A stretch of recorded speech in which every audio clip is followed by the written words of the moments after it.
With China and Taiwan sitting just 130 kilometers apart, the gap between offensive firepower and defensive survival and air defense could shape the future of the entire Indo-Pacific. As tensions rise across the Taiwan Strait, one question takes center stage.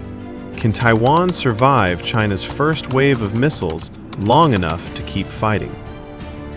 China has built the world's largest and most diverse missile force, while Taiwan has designed a layered defensive shield for one mission only: stay alive through the first 48 hours.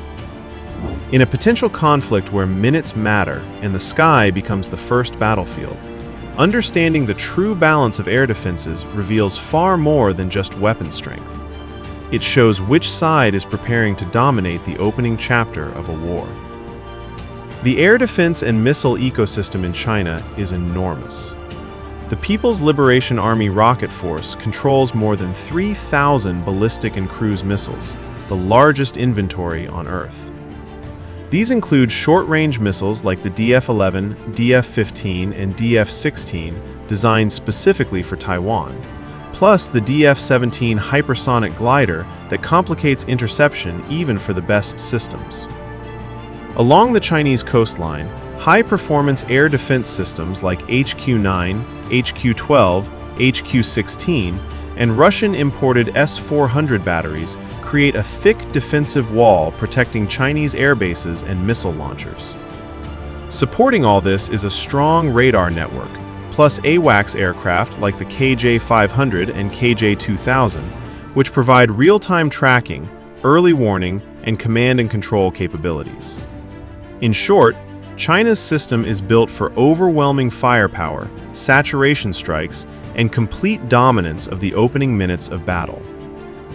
Taiwan, in contrast, has premised its air defense on resiliency and survivability, not raw strength.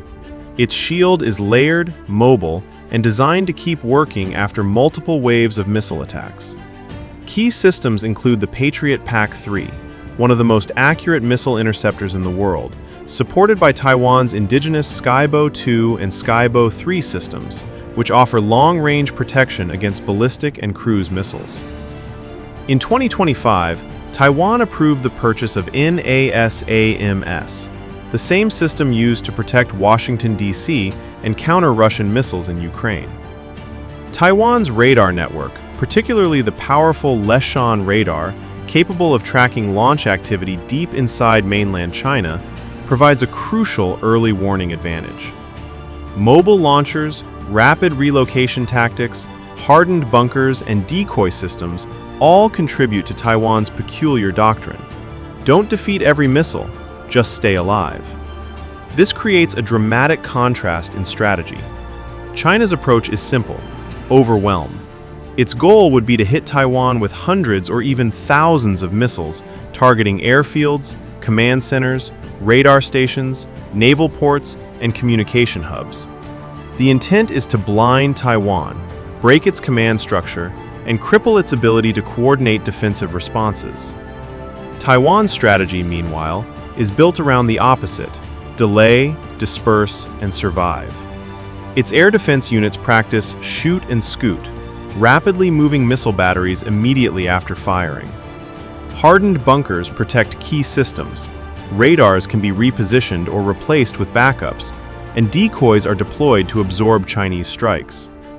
Taiwan's doctrine accepts that it cannot stop everything, but it must prevent total collapse. But individual system-for-system comparisons give some advantages to each side. Taiwan's Patriot PAC-3 is among the best missile interceptors in the world, with its hit-to-kill approach able to destroy incoming ballistic missiles. Still, China's advantage is in sheer numbers. Saturation attacks often overwhelm even the best defenses. Taiwan's indigenous Skybow 3 is extremely effective and highly mobile, but China's S-400 and HQ-9 systems are more advanced in certain ranges and operate in greater quantities. Taiwan's acquisition of NASAMS improves its ability to counter Chinese fighter aircraft and cruise missiles, but China's air fleet, J-20 stealth fighters, J-10C, J-16, and others, outnumbers Taiwan's by more than 10 to 1. Radar and situational awareness tell a similar story. China fields huge coastal radar networks supported by AWACS, providing wide area control and the capability to jam Taiwanese radars early in a conflict. On the other side, Taiwan enjoys strategic early warning via the Leshan radar, a powerful asset capable of tracking ballistic missile launches across much of China. But with fewer AWACS aircraft and a smaller radar footprint, Taiwan is more vulnerable to electronic warfare and early strikes on its fixed installations. One of Taiwan's greatest vulnerabilities is its air bases. All of Taiwan's major air bases are within the range of Chinese missiles, and China's saturation strikes could damage runways repeatedly. Taiwan has extremely fast runway repair teams, trained to restore damaged airstrips within hours. But days of continuous bombardment could complicate flight operations. By contrast, China has dozens of air bases, many of which are deep inland and harder for Taiwan to reach except with limited supplies of long-range missiles.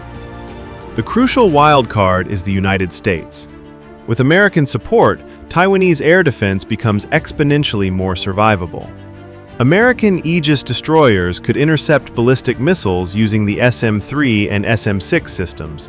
U.S. fighters such as the F-22s and F-35s could contest airspace, and real-time intelligence sharing would ensure Taiwanese air defenses shoot more accurately and relocate more effectively. Without U.S. intervention, Taiwan faces an insurmountable difficulty. With U.S. help, the balance changes utterly.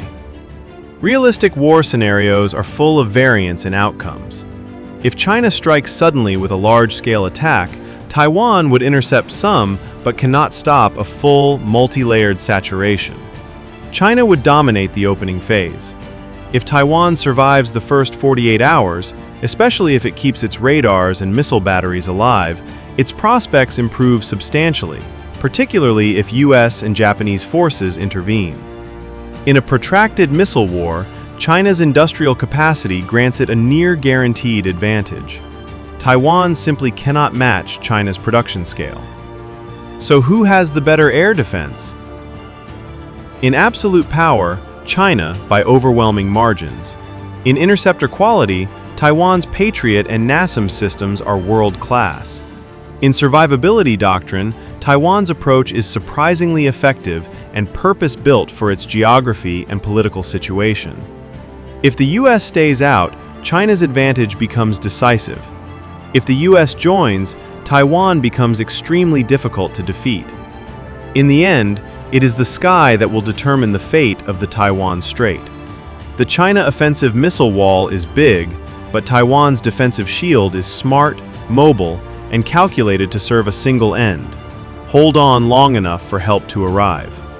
The real answer to who has better air defense depends not only on technology, but on time and allies, and on the ability and will of each side to absorb the opening shock of conflict.